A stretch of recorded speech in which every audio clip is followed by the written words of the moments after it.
Bienvenidos a la primera cápsula de la unidad de cardiovascular del curso de Fisiología de Sistemas o Fisiología 2 de la Facultad de Medicina de la Universidad de Chile. En esta unidad estudiaremos cómo funcionan tanto el corazón como un sistema cerrado de vasos sanguíneos, los que en su conjunto forman el sistema cardiovascular.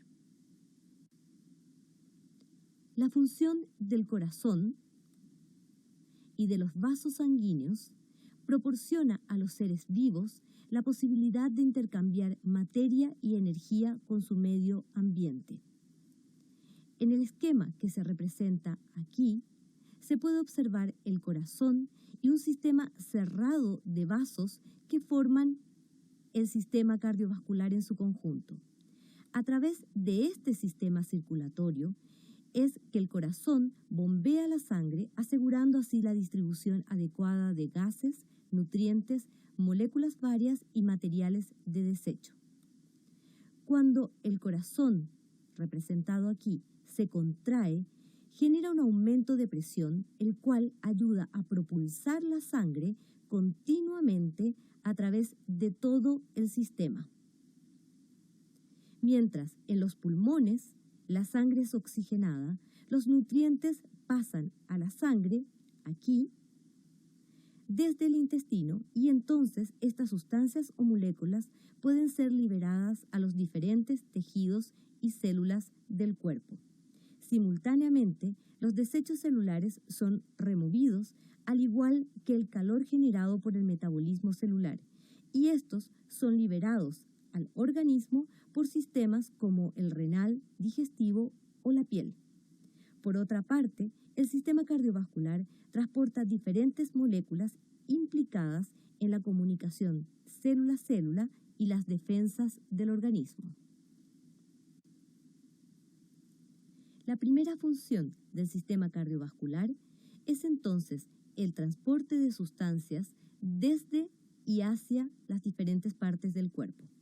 El oxígeno entra al cuerpo por intercambio con el anhídrido carbónico a los pulmones, en tanto los nutrientes y el agua son absorbidos a través del epitelio intestinal y una vez en la sangre son distribuidas a todas partes de las células. Además, se toma CO2 y productos de desecho o metabólicos liberados por las células y son transportados estos productos hacia los pulmones y riñones para su excreción. Otros productos de desecho son transportados hacia el hígado para ser procesados antes de excretarse en la orina o las heces. Por último, el calor circula a través de la sangre, moviéndose a la superficie corporal, donde finalmente es disipado. Veamos ahora cómo se encuentra organizado el sistema cardiovascular a través de este esquema que se presenta aquí. El corazón, que se representa aquí, constituye el órgano que bombea la sangre a través de los diferentes vasos. Está dividido en 4 cámaras, los atrios por un lado y los ventrículos por el otro. Los atrios reciben la sangre que retorna al corazón, en tanto los ventrículos la bombean hacia los vasos sanguíneos.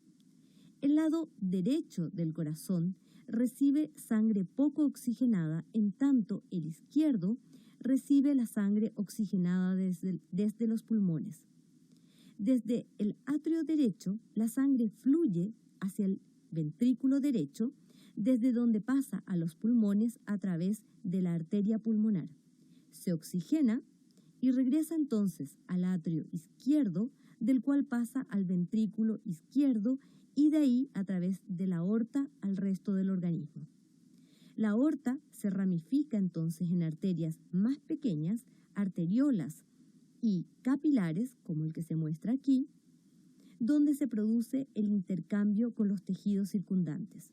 Posteriormente, la sangre regresa al corazón a través de las vénulas y venas, siendo la vena cava superior e inferior las que desembocan finalmente en el atrio derecho. El corazón bombea un volumen determinado de sangre por minuto, a lo cual llamaremos gasto cardíaco.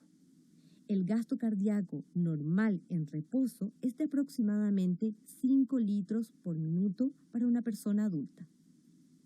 Esta sangre es expulsada por el corazón y se distribuye a los diferentes tejidos de acuerdo a los requerimientos que estos tengan. Como se indica en este esquema, aquí, en condiciones de reposo, el cerebro, por ejemplo, recibe aproximadamente 0,7 litros por minuto de sangre, lo cual equivale a aproximadamente un 14% del gasto cardíaco. Por otra parte, el corazón recibe 0,2 litros por minuto, equivaliendo a un 4%, y los riñones, por ejemplo, 1 litro por minuto, equivaliendo al 20%, y así sucesivamente con el resto de los tejidos.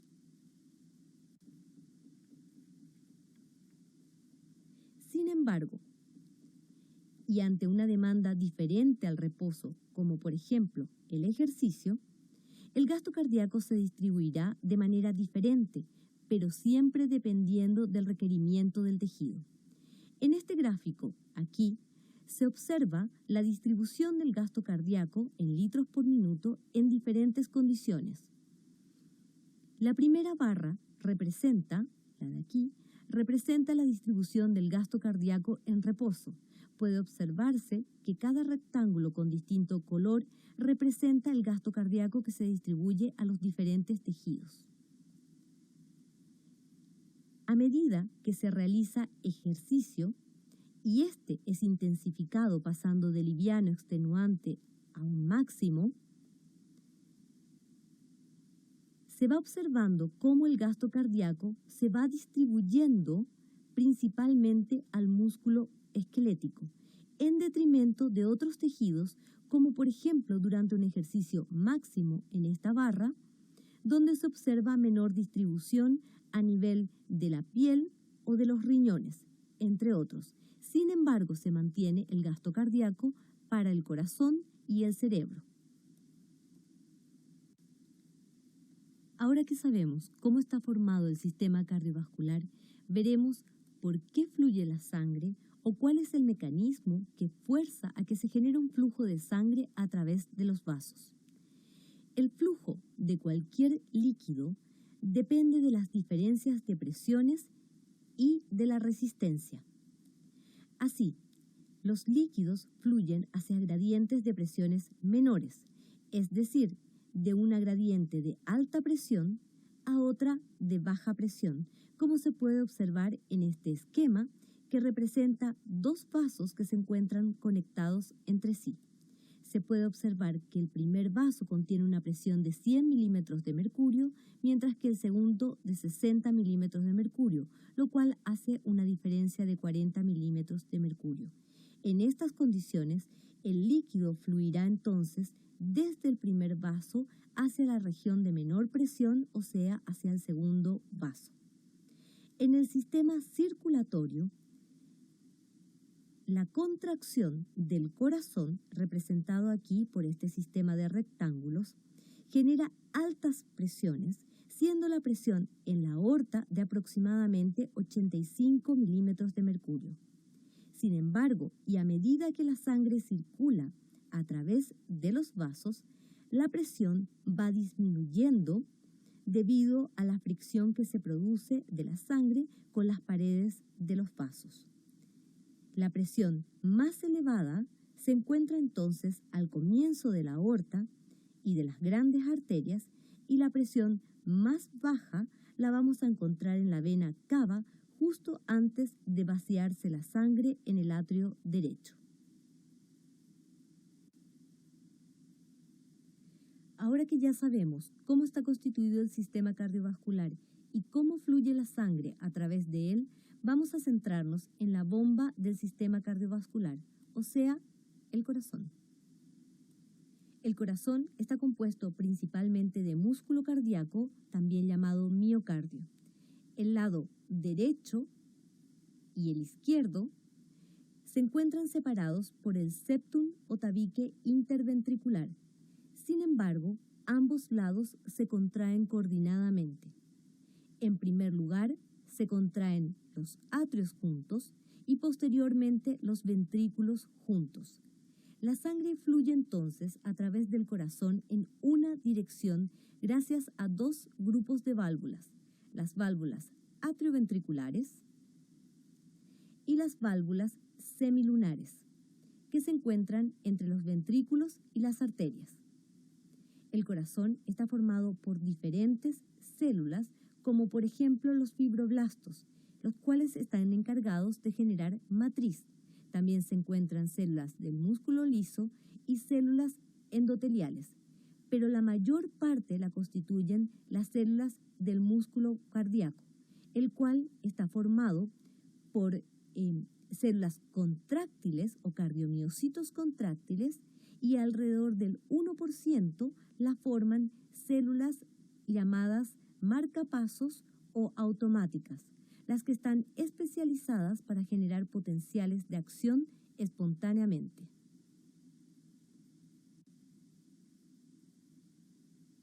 Estas células especializadas en generar potenciales de acción constituyen las células del sistema excitoconductor, las que generan pero también conducen el impulso eléctrico para dar lugar a la contracción de las células cardíacas contráctiles y por tanto al corazón.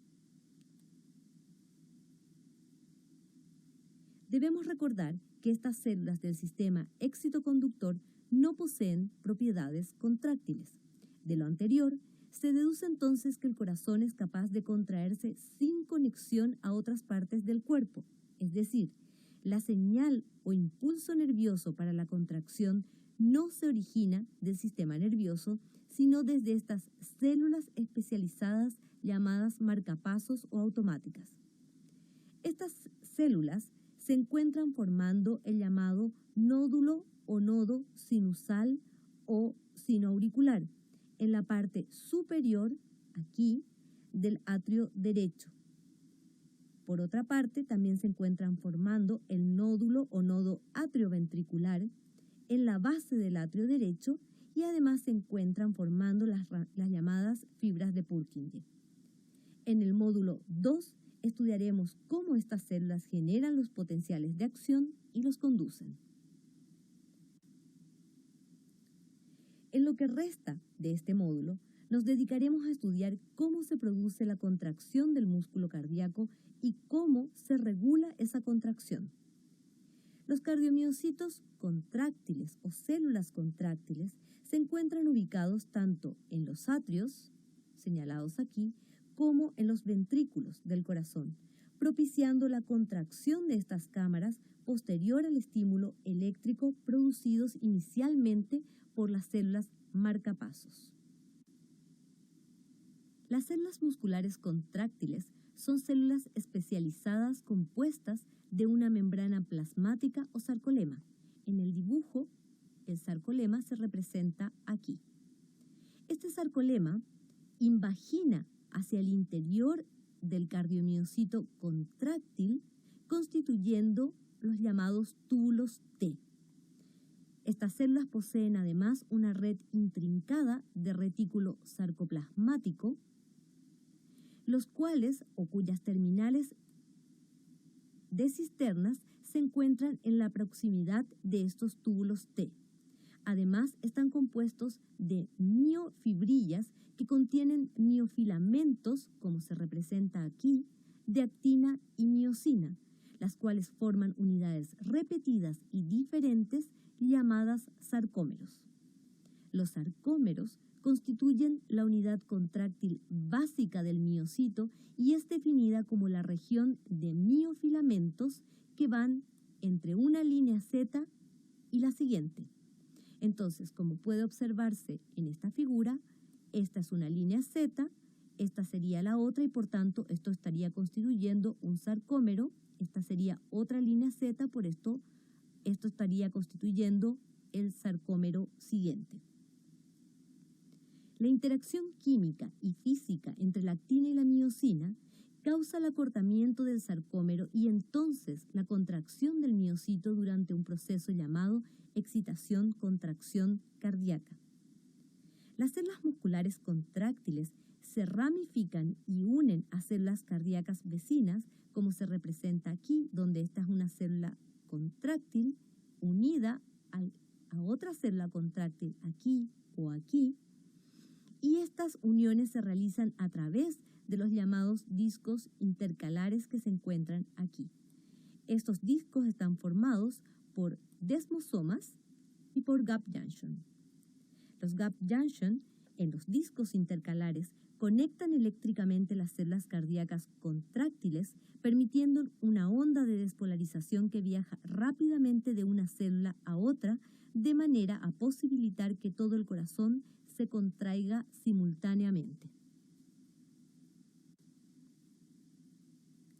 Veamos ahora cómo se produce la despolarización del sarcolema de las células contráctiles y la generación del potencial de acción de este tipo celular.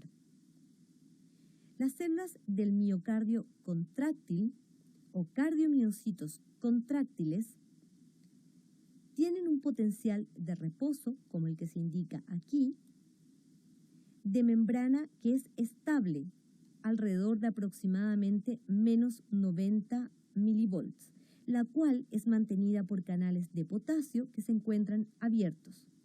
Como el ion potasio sale hacia el exterior de la célula en estas condiciones, la membrana se mantiene en ese potencial de reposo, y esto constituye lo que llamaremos la fase 4 del potencial de acción de las células cardíacas contráctiles. Cuando la señal eléctrica o potencial de acción se generó espontáneamente en las células marcapasos, estas viajan rápidamente hasta alcanzar los cardiomiocitos contráctiles. Esta onda de despolarización lleva a que el potencial de reposo de la célula contráctil, aquí, se haga más positivo, o sea, que la membrana se despolarice. Esta despolarización se debe a la apertura de canales de sodio que son sensibles a voltaje, lo que permite la entrada del ion sodio a la célula y la rápida despolarización de la membrana, como se puede observar aquí. El potencial de membrana llega hasta aproximadamente más 20 milivolts antes que los canales de sodio se cierren. Esta fase se conoce como fase 0 o de despolarización. En esta fase también comienza la apertura de canales de calcio que son sensibles a voltaje tipo L, lo que lleva a que la entrada de este ion a la célula ayude a la despolarización de la membrana. La fase 1, indicado aquí, del potencial de acción o de repolarización inicial, comienza con el cierre de los canales de sodio y la apertura de canales de potasio rápidos, lo que lleva al comienzo de la repolarización por la entrada de este ion potasio al intracelular. La fase 2, que se observa aquí, se caracteriza por la aparición de un plató o meseta en la curva del potencial de membrana de las células contráctiles. Esto se debe principalmente a una disminución a la permeabilidad del potasio y a un incremento de la permeabilidad al calcio a través de los canales de calcio sensibles a voltaje tipo L que permanecen abiertos. Posteriormente ocurre una rápida repolarización, como lo que se observa aquí, o lo que constituye la fase 3, lo cual se produce por el cierre de los canales de calcio y la apertura de otros canales de potasio. Con esto, el potencial de membrana se hace cada vez más negativo hasta llegar nuevamente a su potencial de reposo, mantenido, como habíamos dicho antes, por ciertos canales de potasio. Queda así nuevamente en fase 4 hasta el siguiente estímulo despolarizante. Ahora, en el gráfico de la izquierda, aquí, se observan los cambios en el potencial de membrana en milivolts con respecto al tiempo en milisegundos. La curva roja aquí, representa el potencial de acción de un cardiomiocito contráctil, en tanto la curva azul, aquí, representa el proceso de contracción en primer lugar, seguido por el de relajación muscular. El proceso de generación de un potencial de acción en el cardiomiocito contráctil acoplado a la contracción celular es lo que llamamos acoplamiento, excitación, contracción cardíaca. Como puede verse, el proceso eléctrico precede al proceso contráctil, lo cual es dependiente en parte de la entrada de calcio producida durante la despolarización del sarcolema. El plató o meseta observado durante el potencial de acción del cardiomiocito contráctil alarga la duración total de este potencial de acción, de aquí hasta aquí, ayudando a prevenir una contracción sostenida de la célula llamada tétano. La prevención del tétano en el corazón es crucial, ya que el músculo cardíaco debe relajarse antes de la siguiente contracción para que así el corazón pueda nuevamente llenarse de sangre. Si nos fijamos ahora en las curvas que aparecen al lado derecho, el periodo refractario absoluto, indicado en este esquema desde este punto hasta este punto, representa el tiempo del potencial de acción en el que ningún estímulo, por grande que sea, puede llegar a generar un nuevo potencial de acción. Consecuentemente, no ocurre la sumación de potenciales, que es lo que llevaría a la contracción sostenida como ocurre en el músculo esquelético. El periodo refractario relativo, que va desde este punto hasta este punto, es aquel rango de tiempo tras la generación del potencial de acción en el cual un estímulo mayor al inicial sí podría dar lugar a otro potencial de acción. Ahora que ya sabemos cómo ocurre el proceso de excitación, o sea, la despolarización del cardiomiocito contráctil, veremos cómo se produce el proceso de contracción. La figura, que se muestra aquí, representa un cardiomiocito contráctil. Se observa entonces el sarcolema con las invaginaciones que forman el túbulo T. Dentro del túbulo T se grafican los canales de calcio sensibles a voltaje tipo L. Se grafica además el retículo sarcoplasmático con las cisternas terminales en proximidad a los túbulos T. En la membrana del retículo sarcoplasmático se grafican los canales de calcio del retículo sarcoplasmático llamados receptores de reanodina tipo 2 en el corazón. Se grafica la bomba de calcio del retículo sarcoplasmático, también llamada cerca, y se grafica el fosfolambano, que es una proteína que inhibe parcialmente a la cerca. En el sarcolema también se grafica el intercambiador sodio-calcio y la bomba sodio-potasio. En el citoplasma se grafica un sarcómero. Cuando ocurre el proceso de despolarización del sarcolema y se genera un potencial de acción en el cardiomiocito contráctil, los canales de calcio sensibles a voltaje tipo L se abren, propiciando la entrada de una pequeña cantidad de calcio al citoplasma. Debido a la cercanía de estos canales con las cisternas terminales del retículo sarcoplasmático, el calcio entrante es capaz de unirse y activar a los receptores de reanodina. Cuando los receptores de reanodina activados se abren, el calcio depositado en el interior del retículo sarcoplasmático fluye entonces hacia el exterior, hacia el citoplasma, en gran cantidad, se une a la troponina C de los sarcómeros y propicia entonces la interacción de los miofilamentos actina y miosina de los sarcómeros, produciendo la contracción de los cardiomiocitos contráctiles. La liberación de calcio del retículo sarcoplasmático, aquí, a través de la entrada de calcio que se produjo previamente a través de los canales de calcio tipo L, es lo que llamamos liberación de calcio inducida por calcio. A la fase de contracción cardíaca se le conoce como sístole y es donde ocurre el bombeo de sangre. Posteriormente debe sobrevenir la relajación del miocardio o diástole cardíaca, donde el corazón se vuelve a llenar de sangre. Para que ocurra la diástole, los cardiomiocitos deben relajarse.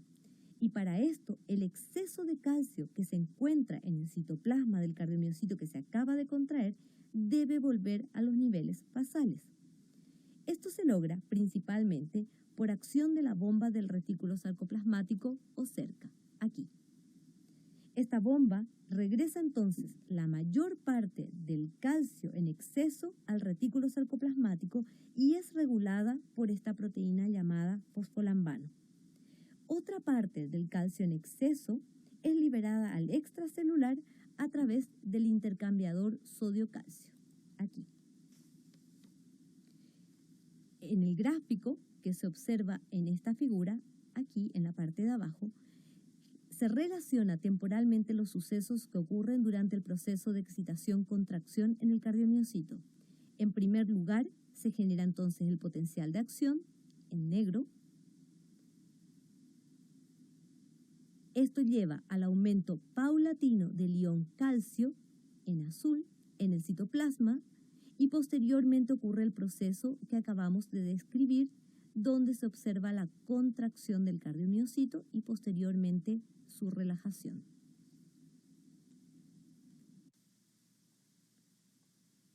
La siguiente animación resume lo descrito anteriormente. Nuevamente se grafica el sarcolema, los túbulos T, los canales de calcio tipo L sensibles a voltaje, los receptores de reanodina en la membrana del retículo sarcoplasmático, la cerca o la bomba de calcio del retículo sarcoplasmático, el fosfolambano, que es su inhibidor, inhibiéndolo parcialmente, el intercambiador sodio-calcio, la bomba sodio-potasio y un sarcómero.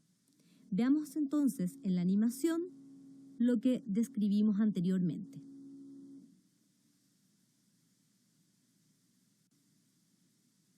La apertura de los canales de sodio sensibles a voltaje produce el influjo de los iones sodio al interior celular y la generación del potencial de acción, como puede observarse en el gráfico de abajo en la curva en negro. El cambio de voltaje induce entonces la apertura de los canales de calcio sensibles a voltaje tipo L, permitiendo la entrada de una pequeña cantidad de estos iones calcio, como puede observarse ahí. Esto genera la activación de los receptores de reanodina, que son los canales de calcio del retículo sarcoplasmático, y la salida de estos iones al citoplasma, que se unen a la troponina C y producen la contracción del sarcómero. Nuevamente, en el gráfico de abajo se puede observar en rojo cómo se ha incrementado las concentraciones de calcio intracelular. Posteriormente, el calcio es bombeo interior del retículo sarcoplasmático por la cerca y el calcio restante en exceso es liberado al extracelular por el intercambiador sodio-calcio. Los sarcómeros, como pudieron observarse, se relajan nuevamente y ocurre la relajación del cardiomiocito. En el gráfico inferior puede verse cómo en la curva en azul ocurrió la contracción a medida que iba aumentando la concentración de calcio citoplasmático y luego primeramente regresó el calcio a sus niveles basales y comenzó el proceso de relajación. Finalmente, el exceso de sodio que ingresó por el intercambiador sodio-calcio, liberado al exterior por la bomba sodio-potasio para mantener el gradiente de sodio. Ahora, si bien es cierto que el corazón es autónomo, como dijimos anteriormente, es decir, no requiere de estímulos nerviosos para producir la contracción, el sistema nervioso sí es capaz de regular el grado de contractilidad de este órgano. Así, el sistema nervioso autónomo inerva por sus fibras simpáticas tanto el músculo cardíaco contráctil de los atrios como el de los ventrículos. aumentando su grado de contractilidad. Las terminales nerviosas simpáticas liberan como neurotransmisor norepinefrina, también llamada noradrenalina. La norepinefrina, liberada por las terminales nerviosas simpáticas, se unen a sus receptores adrenérgicos de tipo beta 1 en los cardiomiocitos contráctiles, los cuales son receptores acoplados a proteína GS heterotrimérica. Una vez que la norepinefrina se unió a su receptor, se activa la proteína G heterotrimérica liberando la subunidad alfa, la cual es entonces capaz de activar a una proteína llamada adenilato ciclasa. Esta proteína es entonces capaz de producir el segundo mensajero AMP cíclico a partir de ATP. El AMP cíclico producido ahora es capaz de activar a una proteína quinasa llamada proteína quinasa A, la cual posee diferentes sitios de acción. En primer lugar, es capaz de fosforilar los canales de calcio tipo L, haciendo más probable que estos canales se abran y así aumentando la entrada de calcio y la consecuente activación de los receptores de reanodina que se grafican aquí.